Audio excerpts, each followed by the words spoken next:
రాష్ట్ర తెలుగు యువత అధికార ప్రతినిధి రఫీ ఆధ్వర్యంలో వృద్ధాశ్రమంలో అన్నదాన కార్యక్రమం నిర్వహించారు. కార్యక్రమంలో తెలుగుదేశం యువ నాయకులు నరసరావుపేట ఎమ్మెల్యే చదలవాడ అరవిందబాబు తనయుడు చదలవాడ ఆదిత్యబాబు ముఖ్య అతిథిగా పాల్గొని అనాథ వృద్ధుల మధ్యలో కేక్ కట్ చేసి చంద్రబాబుకి శుభాకాంక్షలు తెలిపారు. సీఎంగా 76వ సంవత్సరంలో ప్రవేశించాడు. ఆయన ఇంకా కొంతకాలం ఆంధ్రప్రదేశ్ బాగా సేవలు చేసి ఆంధ్రప్రదేశ్ బాగా అభివృద్ధిలోకి నడిపి అన్ని రాష్ట్రాల కన్నా ముందంచెలో ఉంచాలని మనసారా ప్రార్థిస్తున్న దేవుణ్ణి. చంద్రబాబు నాయుడు గారి 76వ జన్మదినం మన ఆశ్రమంలో మా టీడీపీ నాయకులు, మా కార్యకర్తలు, మా అక్క చెల్లెలు, అన్నదమ్ములు తరఫున వాళ్ళందరి మధ్యలో ఇక్కడ నిర్వహించడం అనేది చాలా ఆనందంగా ఉంది. సో ఇటువంటిది ఒక మంచి కార్యక్రమం.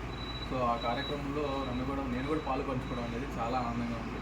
నారా చంద్రబాబు నాయుడు గారు ఆయన విద్యార్థి దశ నుండి ఎస్వి యూనివర్సిటీ నుంచి మొదలైన ఆయన రాజకీయ ప్రస్థానం ఈరోజు ఉమ్మడి ఆంధ్రప్రదేశ్తో పాటు నవ్యాంధ్రప్రదేశ్ని కూడా నిర్మించే అవకాశం ఆయన కలిగింది.